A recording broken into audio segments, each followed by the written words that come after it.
魔法使いの約束ラジオ、こちら魔法社談話室。賢者の皆さん、ファウスト役の伊藤健人です。賢者様、レノックス役のホセユイチです。魔法社にようこそ。イエーイということで、ついに魔法役のラジオが始まりました。ありがとうございます。この番組は好評配信中のアプリゲーム魔法使いの約束の最新情報や魅力をお伝えしていくために魔法社からお届けするラジオ番組です。これまでね、動画での生放送など魔法役の番組ってのはやってきたんですけれども、ついにラジオにも進出でございます。やった。イエイ。電波でも流していきますよ。ということでね、ありがとうございます。今後もよろしくお願いいたします。い、魔法使いや賢者が暮らす魔法社にいるような雰囲気で楽しくラジオをお届けしていきたいと思います。ものすごいガチャガチャしてるってことですかね。そういうことです。略称は魔法ラジでございます。ぜひ覚えてください。お願いします。ということで改めまして、そんな番組のパーソナリティはファースト役伊藤健人さんと、レノックス役の私ホセユイチの2人でやらせていただきます。よろしくお願いします。なんと、この2人、初めましてです。ほぼそうなんですよ。これからね最長記録更新中、絶賛更新中でやっていきますから、もうちゃんと仲深めていきたいと思います。そうですね。よろしくお願いします。もう主従関係とは言わず、主従関係、いやもう主従としてお使いします。やだそっちの方が楽だってこと分かる。やだ僕もね10の方が楽なタイプの人間なんです。あ、そうなの？いやでもほら、ちゃんとどっしり構えててもらわないと主従なすりつけ合い関係になりそうです。ホセさんはまだ初めましてだから分かってないんだ、俺のことを。どっしりなんて構えてないから全然ということで、楽しくやっていきましょう。お願いします。今回は記念すべき第1回目の配信です。魔法使いの約束についてたっぷりと話していきたいと思っております。それでは始めていきましょう。魔法使いの約束ラジオ、こちら魔法社談話室。よろしくお願いします。賢者様。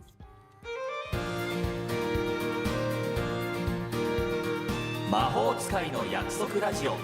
こちら魔法社談話室。改めましてファウスト役の伊藤健人です。レノックス役のホセユイチです。魔法役ラジオ第1回目。もしかすると魔法使いの約束についてまだあまり知らないよというリスナーの方もいるかもしれません。かもね。ということで、ここで魔法使いの約束について簡単にではありますが紹介していきたいと思います。お願いします。魔法使いの約束、通称魔法約とは、コリーより配信されているスマートフォン向けアプリゲーム。ジャンルは魔法使いと心をつなぐ育成ゲームです。ストーリーですが、舞台は魔法使いと人間が共存する世界。1年に一度近づく大いなる厄災と呼ばれる月によって甚大な被害を受けた世界に、賢者として召喚された主人公が中央の国、北の国、東の国、西の国、南の国の5つの国から招集された21人の賢者の魔法使いたちと共に、次の大いなる厄災の接近に向けて訓練と戦いを重ねる中で絆を深め、心をつないでいく姿が描かれています。それが魔法使いの約束なのです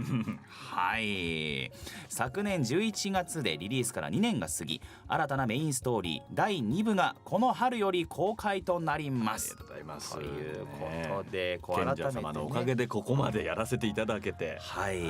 なんだかさっきホセさんと僕ほぼほぼ初めましてですなんて話もしたんですけれども、この作品に参加して、収録スタートしてからってなると結構時間経ちますよね。そうなんですよ。だからなんかね、一緒に会ってる気にはなってるんですよ。そうもちろんね、誰がどの役をやってるっていうのはもちろん分かっていたので、リリースから2年っていうことは多分収録からだと3年ぐらい経ってるかもしれないですね。なんかそう考えると感慨深いですね。さあ、それでは続いて僕たちが演じるキャラクターについて紹介したいと思います。お願いします。まずは僕伊藤が演じるファウストでございますけれども、ファウスト呪い屋です。突然ですけれども不穏ですね。魔法使いがねいるからやっぱこういう職業もあるんですよね。そうなんだかネガティブな響きですけれども、真面目だが陰気、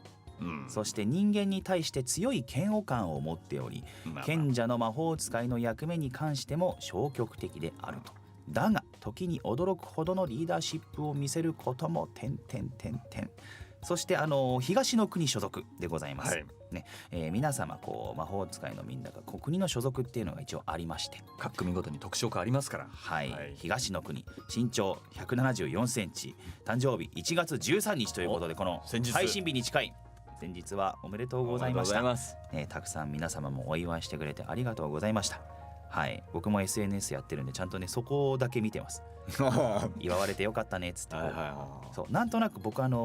SNS でキャラクターの誕生日おめでとうってそんなに言わないようにはしてるんですけど、そう見てありがとうおめでとうと心の中では思って、代わりに私の方でお願いさせていただきますありがとうございます、そして魔道具、鏡、そして特技、呪術、それはねやっぱり呪い屋ですから、陰気な性格っていうのもあり、暗めなビジュアルっていうのもあり、この魔法を使うのにその魔道具っていうね、その媒体というかね、各々キャラクター持ってますけど、これなんか舞台拝見した時に、舞台でちゃんと鏡持ってるから、生で見るとでかって思って、落とさないかな、大丈夫、すごいなってやっぱねちょっとでも中二心くすぐられるっていうか、かっこいいですよね。そうですよね、ちょっとスタンダードな武器ではないもの、そう鏡みたいな、それもちょっと絡んでるっていうところがね、人間性というキャラクターにね、はい、僕から見てファウストはですね、結構でもこんなこと言うとあれなんですけど、似てるところ多いんじゃないかなって真面目だが陰気でて、まあ外れてるところもあるんですけどね。呪ってるの？いや呪ってはいないそこは外れてる、真面目だがもう外れてる、陰気は当たってるみたいなそこだけあとは一番なんだろうな、自分っぽいなって思うところは、これはねファウストっていうか東の国っていうところ自体なんだけど、なんだろうね、結構これね同じ国の他のそのキャラクターのキャストさんも言ってるんだけど、東の国って結構日本に近いよねみたいな話をするんですよ。日本というかその東京つっちゃっていいのかな。例えばその隣の部屋というか家に住んでる人ってもちろんみんないるわけじゃない、そこまで興味を持ちすぎない、良くも悪くも挨拶はするけど深入りはしないし、頼られたらそう助けるけど、そこまで積極的に言っていいものかどうかみたいなところちょっと探り合ってるみたいなところがパッと見そうかも、あるよねみたいな話をして、そういうところがなんとなくその東の国の皆さん結構波長が合うんじゃないかなみたいなところ。なるほどね。なんとなく僕そこが一番似てるかなって思う。現代の東京で暮らしててもちょっと馴染めるかもしれないですね。それがファウストというか東の国のみんなっていう感じがすごい当初からしてました。なるほどね。でも僕まだね、伊藤さんとお会いしてそんなにだけど、ファウスト様も人嫌いでみたいなこと言ってますけど、なんだかんだその抜けてるところあって、ものすごいお人よしなところなんだかんだあるじゃないですか。そこがね結局愛されるポイントですよね。そうだと思うんですけど、で今ねこの魔法役の説明を伊藤さんしてくれるときに、中央の国、北の国とか説明してるときに今ねラジオだから聞こえてないんですけど、手でねわざわざね中央北とか右左ね位置関係をねわざわざ言われると恥ずかしいですね、ちょっとねちょっとやっぱそういうとこあんだなっていうそうちょっと分かるそのキャスティングされた時にそういうところもあったのかなっていうふうに今感じました。そう、もう確認しないとねで最後南の国になったらもうあと南だけだってやめたからね。南ちゃんと最後までやってよって見られているな。ホセさんから見てファウストっていうのはどういうキャラクターですか？やっぱりここに解説されてるのは初期の初期というかね、触りっていう感じですけれど、すごくでも本当は情に熱い人だなっていうふうに思うし、なんていうんだろう、逆に言うと距離の取り方をよく知らないんだろうなっていう、うまい感じに距離取りたいんだけど、その取り方が不器用なせいで結局取りきれないっていう、面白いですよね。距離の縮め方が苦手じゃなくて距離の離し方が苦手っていうのがね。確かにそれよくよく考えると難しいなと思うから、だからそういう意味ではなんていうんだろうな、非常になりきれないっていう意味ではとっても根っこがあったかい人なんだろうなっていう、お人よしっていうかね、ここら辺ひっくるめて彼のもう過去が割と直結してくるところなんでございますけれどもね。それはもうそりゃそうでしょって思いますけど、そこがまた愛おしいなっていうふうに思いますね。はい、ありがとうございます。さあそしてね、私ホセが演じるレノックスなんですけれども、先ほども言ったようにファウストとは主従関係ということで、解説させていただくと、寡黙な羊飼いの青年なんですけども、一見近寄りがたい雰囲気だけどとっても誠実で、フィガロや他の南の魔法使いたちからの信頼も厚い、ただ魔法使いなんですけど、魔法を使うよりも素手で戦う方が得意らしい、面白いですね。らしいというか得意です、こっちの方もうらしいじゃなくていいでしょう。そうなんですよ。逆に頑張って魔法も使っていこうねっていうような感じですからね。所属してるのは先ほども言った南の国、で身長190センチとめちゃめちゃでかいんですよ。誕生日は5月16日、これからお祝いしてください。で魔道具は鍵を、特技格闘技。いや強そう。190センンチチの格闘技ができちゃうからそりゃ強いんですよ。なんかファウストとは全然タイプが異なる人に見えるんですけどね。それこそその主従関係で前衛後衛みたいなねバランスなんだろうなっていう、素手殺したら絶対に勝てなさそうだけどファウスト。そうじゃないですかね。ちょっとやっぱこうなんだろう、収録してて魔法を使う時に魔法を言うじゃないですか、これ言ってる間に行くんだろうなっていうそうだから長いのを言ってる人とかの間はね、もう長い間にこう距離詰めるんじゃないかなとかね、このぐらいの実際の戦闘の尺ってどうなってんだろうっていうのいつも気になってますレノックスのその体育の素早さで。そうなんですよ。シュンツフォーセタオメユーバっていう呪文なんですけど、レノックスは、これ言うときに確かに言ったより殴った方が早いよなっていう気持ちわかるなって思いながら喋りもゆっくりなんで、もどかしいんだろうなって思いながら見てます。体が何よりも早く動ける、反応しちゃうから、面白いですよね。魔法使いなのにっていう。でもこれもね、その彼の出自というか過去が関係しているっていうところもあるんですけど、今現在はねこう羊飼いとしてこう、羊飼いってね、バッグの中に羊もいっぱい携えて、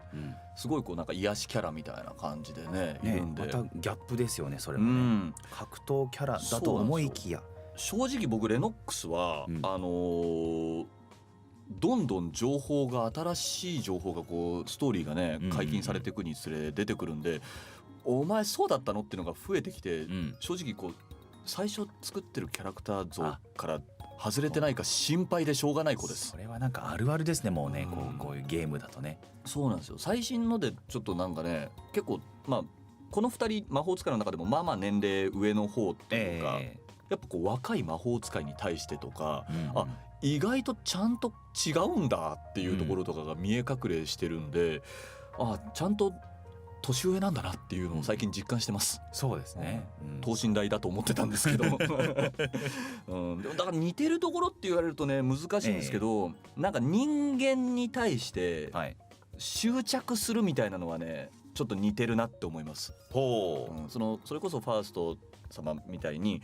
こう何年も何年もこうそこへの執着を捨てられないみたいな、もうあれは過去だみたいな風にならないみたいなのがね、そのねちょっとこうなんていうんですかね、演歌っぽいっていうか演歌っぽいちょっとワード違うかもしれないですけど人への執着を引きずるんですよ。そこだけ似てるなって思います。なるほど、そこだけ、そうなんだな。僕から見てレノックスの萌えポイント僕高いんですよ本当に。寡黙だけど格闘タイプで、でも羊飼ってて後でね、でもでも従う側で世話するの好きで、なんかもうなんかこういう人欲しいもん。確かに一緒にいてほしい人ランキングすごい上位、僕もって思います。そういうところあるかもしれないですね。さあこんな2人の関係性が主従ということで、レノックスがファウストの従者だったっていう過去があるんですけど、もう結構ねペロペロ喋ってはいますけど、ぜひこの辺はねゲームをプレイしながらねはい深めていっていただけたいと思うんですけど、そうですね。こういう魔法使い同士の1の1対1の関係性が全キャラ、全キャラっていうかまあそれぞれある、うんそういう国は違ってもそういうところではない絆みたいなところももちろんありこますね。れがすごいんですよ皆さんご存知でしょうけれどもどうでしょうそんなに掘るっていうぐらいね、やっぱ魔法使いっていうねこの長い歴史を持ってるからこそより感じられるんですけど、これがものすごく深くてとっても素敵なポイントなんでね、ぜひぜひ楽しんでいただければと思います。はい、ということで簡単ではありましたが、魔法役と僕たちが演じるキャラクターについて紹介させていただきました。それではここで賢者の皆さんからいただいたお便りを紹介していきましょう。お願いします。賢者ネームおけいさんからいただきました。ありがとうございます。ありがとうございます。こんにちは。こんにちは。こんにちは。魔法役が2周年を迎え、魔法役のラジオがスタートすると聞き、その上パーソナリティはファウストとレノだと知って大喜びしました。ありがとうございます。あまりゲームというものが得意ではなく、面白い物語は知りたいけどゲームはちょっと思っていた私、友人がストーリーが深くてすごくおすすめだと魔法役を推してくるのでこっそり始めたら、こっそり作品にこんなにハマったのは本当に久しぶりだというくらいハマりました。ありがちな異世界ものかと思っていたら、全然一筋縄ではいかない先の全く読めないストーリー。皆が個性的で魅力的で、それぞれが何かを抱え複雑に関係性が絡み合うキャラたち。関係性を知るにつれどんどんみんなが好きになっていきます、こんな作品は本当に初めてです。今ではおすすめしてくれた友人と一緒にストーリーで盛り上がり、舞台に行きカフェに行き、10代の学生時代の時のようなときめきとワクワクが戻ってきた感じで本当に楽しいです。素敵な作品をありがとうございます。これからも魔法役応援しています。こんなに愛されて、いやもうこういうお便りがね、もうスタッフさんの寿命を伸ばしますからね。どんどん送ってください。肩こりが治りますわ。肩こりが。ありがとうございます。続いてご紹介させていただきましょう。はい、お願いします。賢者ネームナッパさんからいただきました。ありがとうございます。ありがとうございます。魔法役のウェブラジオ配信決定おめでとうございます。ありがとうございます。イエイ。パーソナリティが伊藤さんとホセさんということでとても楽しみにしています。配信日が1月18日ということで、当日はゆったりまったりお二人のラジオが聞けたらいいなと思ってます。というのも、前日1月17日は娘が1歳の誕生日を迎えるんです、おめでたい。おめでたい。慌ただしい毎日ではありますが、楽しいもので育児の合間にちょこちょこと魔法役をプレイするのもまた楽しいひとときです、妊娠中に魔法役のゲームに出会い、優しくも切なくも温かい世界に元気をもらいました、なんといってもボイス付きのメインストーリーに魅了されました。ファウストとレノックスのお声がまた大好きで、伊藤さんとホセさんのラジオが始まるのを今回とても嬉しく思います。はい、どうもどうも。娘さん本当におめでとうございます、ファウストとも誕生日が近いじゃない。近いですね。ゲーム性的にその、こう片手間でしやすいゲームっていうのはやっぱりオートもあるしね、いいですよね。そうですね。確かに時代というかそういうのに合ってるかもしれない。ゲーム苦手だよっていう人でもできるよねっていう、ストーリー楽しめるよっていうところがあります。片手でできてちょっと手が離せない時はまあちょっと置いておけるっていう、まあでもちゃんと抱っこしてる時は両手で抱っこしてください。そうですね。そりゃそうだ。何を当たり前のことをそういう時はまあテキストちょっと一時停止してもらって。はい。ということで、もう一ついきます。賢者ネームブロコさんからいただきました。ありがとうございます。ありがとうございます。伊藤さん、ホセさん、こんにちは。こんにちは。こんにちは。魔法役ラジオ番組スタートおめでとうございます。また魔法役2周年おめでとうございます。おめでとう。コンテンツ内では主従関係のお二人ですが、こちらの番組はどちらが引っ張っていかれるのでしょう。それとも和気あいあいでしょうか。ファウスト先生の不器用な優しさとレノックスのまっすぐな優しさが大好きです。これからも応援しています。ということで、どうします？まあ今のところ探り探りですけど、もう伊藤さんについてきますよ。結局よ。頑張ります。だどっちもなんとなく、しっかりしてそうって思われるけど実際違うんだろうなっていうのはもう分かったじゃないですか。はい。分かりましたよね。だからいいんですよもう。もうじゃあもうとりあえず重々でもいいですから。重々でね。じゃあもうスタッフが主で引っ張ってもらって、我々が10で何とぞ引っ張られていきます。賢者様にもう引っ張ってもらいましょう。はい。お便りでね。あとはもうゲームもねこう長いですから、きっとこの愛という点に関してはこのリスナーの皆さんの愛もだいぶ深まっている状態でラジオがスタートしてますからね、皆様もぜひ引っ張ってください。お願いします。よろしくお願いします。ということで皆さん初回にもかかわらずたくさんのお便りありがとうございました。ありがとうございます。引き続きゲームの感想、僕たちへの質問、メッセージなど何でも送ってください。お願いします。そしてこのラジオの配信当日がメインストーリー1.5 部のフルボイス配信当日なんです、まさに本日。はい、ぜひぜひもう声付きでストーリーを読んだ感想をこのラジオ宛てに送ってください。だからもうフルボイスになってね、こういうニュアンスだったんだっていう新たなやつがあるかもしれませんが、ぜひそういう点もね、感想よかったら聞かせてください。はい、ということでふつおた紹介でした。明日のことを今考えたところで意味はない。難しいことは考えず、肩の力を抜いて息を吐いて、今君ができることだけに集中してみなさい。はい、ということで突然ファウストのいい感じのセリフ聞いていただきました。今のはジングルなんですけれども、こちらは番組ホームページの投稿フォームからマホラジコールというタイトルで賢者の皆さんからのこんなセリフを言ってほしいというリクエストを募集していたものになります、今回は賢者ネーム月持さんからいただいた不安で眠れなくなった賢者を安心させる言葉というリクエストセリフでした。理想の上司をね、もはやそうですね、いい距離感で、必要な時にスッと適切にやっていただいちゃって、よく眠れるんじゃないですか。これは多分きっとよく眠れると思う、よく眠れたらよく眠れましたってお便りを月持さん改めてねお願いします。はい、後でレノックスの方もあるよということでね、はい、そちらも楽しみにしていてください。こんな感じでセリフのリクエストをお待ちしています。じゃんじゃん送ってください。はい、ここからはですね、これからこの番組でやっていく番組コーナーを紹介したいと思います。はい、メールを募集するコーナー3つあるのでね、紹介を聞いてぜひ送りたいと思ったものに投稿していただきたいと思います。まず1つ目はこんなコーナーです。元従者は役に立ちたい。一体どういうことだ。何なんですかね、これ先ほど紹介したようにファーストとレノックス過去主従の関係にありましたが、賢者の魔法使いとして再会した後もレノックスはその頃の思いを忘れず、変わらず従者としてファウストの幸せを願っているということで、そうですね、そんなレノックスを演じさせていただいている私ホセは、このコーナーで皆さんの従者として役に立つためにとにかく奮闘していきます。すごいな。なんで募集するのは賢者様が僕に頼みたいことです。すごい、何でもいいの。何でもいいです。何でもいいらしいですよ。どうなってんだこの絵。例えばがあるんですけど、朝起こしてほしいですというようなリクエストが来たらすっきり起きれるように僕が頑張るらしいです。どうやって毎朝行くの？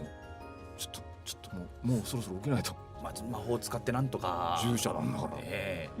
とか、あとですね、猫の鳴き声が聞きたいと言われたら、僕が猫に似合うんですって書いてあります。なるほど、なってくれるんですか。猫カフェ行けそんなっていうことを投げずに私が割と頑張るというコーナーだそうで、従者なんでね。これ発表された時からコーナーなんだこれはと聞いてないぞと思いましたけれどもいやでももう僕はね、未来が見えるんですよ。そうでしょ。そのうち僕もやるんですよ、絶対。僕一人でなんとかなるわけないからなんとかなるわけないんだからやります。そう、主従もろともにね、っていう風になんかね、ああだこうだ言ってますけどね、なんか無茶ぶり来た方がおもろいから、これは喜んで。そうです。だからこんなもうこれ送ってもいいかなとか思わず送ってください。そうですね、お金くださいとかでも大丈夫です。そうです、大丈夫です。どうしても無理なものは無理ですって言いますから、なんとかしますから。さあ、続いて2つ目のコーナーです。呪い屋は猫が好き。こちら僕が演じるファウストは陰気で引きこもりの呪い屋なんですが言うね、何度も言うな。言いたくないけど言わねばならぬ。実は猫好きという意外な一面があります。可愛いです。こういうのがギャップってやつです。そんなファウストにちなんでこのコーナーでは、実はホニャララが好きなんですといったあまり人には理解されない趣味やギャップなどを皆さんから募集します。例えば小柄な女の子だけどマシマシ絡めうわーなラーメンをペロリと食べちゃうとかあれか、あれ、職場では無口だけど週末はプロレス観戦でめちゃくちゃ熱くなりますとか、そんな感じのギャップを募集します。でもうギャップ萌えに我々がキュンとするという話ですね。おいおいおいおい、そしてみんなの趣味をいいじゃないってこう認めていくっていう、ね、おいおいおい、いいコーナーじゃないですか。ずいぶんカロリーが違うな、おいコーナーごとのカロリーが全然違うな。もう平和なコーナーですよ。めちゃくちゃ平和。だからその従者コーナーでちょっと2人疲弊した後にこれで癒してもらおうと。もう疲弊が確定しているそういいですね、いっぱい聞きたいですねこれはね。ということでね、まあこれもでもそんなにこのハードルを上げることなくもう気軽に送ってほしいですね。そうですよね、はい、伊こんな藤さん趣味があります。なんかないですか、そういうギャップ。実は自分爬虫類いけますとか。いけるんだ。そう、実は飼ってたとかじゃないんですけど、結構親戚でペット全般が本当に好きな、近めに、ね、住んでる親戚がいて、犬猫からそういうスタンダードなペット飼ってるところからヘビまであるんですけど、だから結構ヘビの世話とかもしてたことあって。できるんだ。できます。だから僕大体のペットの育て方は分かるんで、ちょっと聞いてもらえると。生き物博士やん。そう意外とね最近気づいた、あれいけるやこのジャンルって。自分でも最近気づいたところ。生き物愛にあふれた男だったんですね。そうです。実は、はい、実は。いい笑顔しとるな。おせさんどうですか。でもそのちょっとつながりになるとすごい危ない感じになるんですけど、サバイバルな状況がすごい好きで、こう別にあんまりそういう体力なさそうみたいな感じに見られるんですけど、別にやったことはないんですけどサバイバル知識だけはやたら蓄えてるんで。キャンプに行った時のとか、じゃあほどけづらい紐の結び方とか。そうあとその本当に食べ物なくなった時にこれが食えるぞとか、そういう知識だけは入れてるんで、食べられる状態にはどうすればできるのかとかね、ペットの話をした後ねはい、この他にもですね、心をつなげて覚醒チャレンジという僕たちが協力してチャレンジクリアを目指すコーナーもありまして、この3つが番組本編でお届けするコーナーとなっておりますと。そして次に紹介するコーナーはインターネットラジオステーション温泉のプレミアムサポーター限定でお届けするおまけパート用のコーナーです。タイトルはこちら、知恵と勇気の即興ミッション。これ魔法役の魔法使いたちのように僕らもラジオで訓練をして成長しようと思いますと。やった成長させてくれるんですか。ありがとうございますすごい向上心あふれるこのコーナーでは毎回番組から解決しなきゃいけないお題ミッションが提示されます。それを賢者様からメールでいただいたアイテムをうまく使って解決を目指していくシミュレーションコーナーですと。なんだと、ちょっと例えばということで、例えば寝坊しちゃって、集合場所まで電車で30分なのにもう集合時間の10分前だぞみたいなシチュエーションがミッションとして提示される。終わったよねこれも。でこの困難をリスナーさんの賢者様からいただいたアイテムで無理やり解決しようという遊びで、例えば賢者様から10万円っていうアイテムをもらったら、それは別にねちょっと遅れていってその札束を相手にペチンすればもう全然解決ですよね。10万円でいけるかな。いけるんじゃないかな。伊藤さんは無理かもしれませんけどねみたいな風にこうちょっとこじつけたりうまいことやって賢者様のアイテムを使って困難を解決して成長していこうというコーナーだそうでございます。なるほど、こちらがプレミアム限定コーナー知恵と勇気の即興ミッション。以上3つのコーナーとふつおたジングルリクエストのマホラジコールが皆さんからメールを募集しているコーナーとなります。ということでコーナーを紹介してまいりましたけれども、気になるコーナーへご投稿よろしくお願いいたします。不安で眠れなくなるときはきっと誰にでもあると思います。焦らなくても大丈夫です。必要なら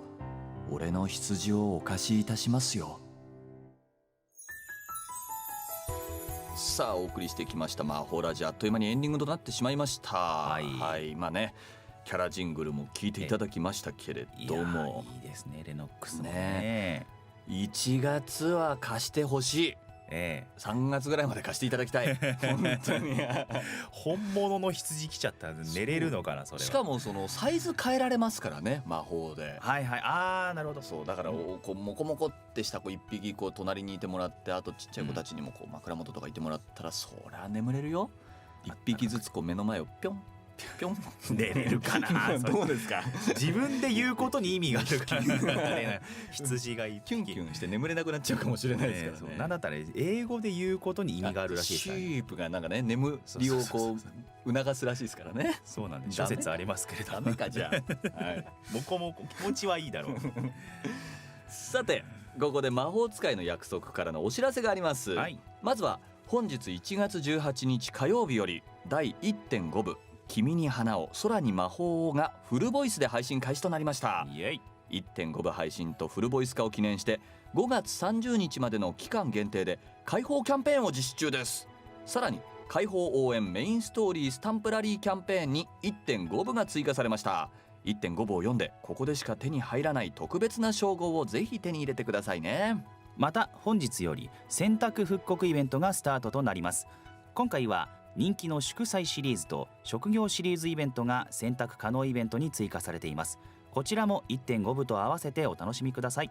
はい、続いて魔法使いの約束2周年ストアのお知らせです。まずは1月22日土曜日より福岡パルコで開催予定です。また名古屋心斎橋と2月も続いていきますので皆様のお越しをお待ちしております。そして魔法使いの約束のデコステッカーガム付きが1月末より発売予定ですガム付き、ね、潔いです ね。メインはデコステッカーだよっていう。普通コンビニとかによく並んでるゲームのやつ、魔法使いの約束ガムステッカー付きじゃないですかね。潔い。デコステッカーガム付きですから、はい、ガムも食べてください。それももうその勢いやよし、初期実装 SR イラストに加え称号ペアデザインを収録した全36種類。ステッカーは貼って剥がせる仕様になっているので好きなところにたくさん貼りましょう。あら剥がせもしちゃう、いいですね、便利で。その他ね詳細は公式サイト公式ツイッターをチェックお願いいたします。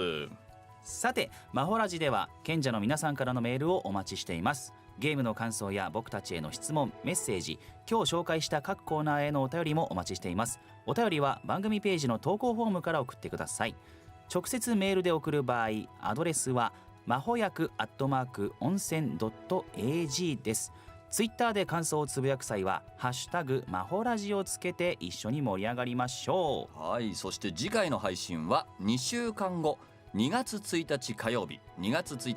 日予定です。はい、もう2月ですね。早いですね。そしてあっという間に初回が終わってしまいますね。はい、ありがとうございました。改めてぜひぜひこれからまほラジよろしくお願いいたします。これもうでもこれからやっていくんですから、ちょっともう伊藤さんって呼ぶのもあれなんで、はい、主従関係っていうこともあるんで、ちょっとこれからケン様って呼ぶね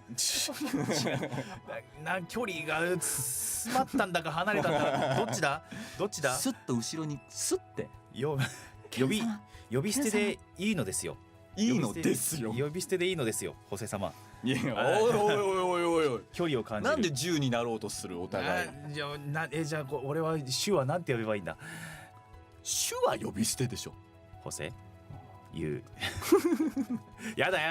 じゃあもう呼び捨てでいこう。呼び捨てでお互い呼び捨てでいこう。はい、ということで、この後プレミアム限定のおまけパートもあります。ぜひ聞いてください。ということでお時間が来てしまいました。お相手はファウスト役の伊藤健人とレノックス役のホセユウイチでした。バイバイ。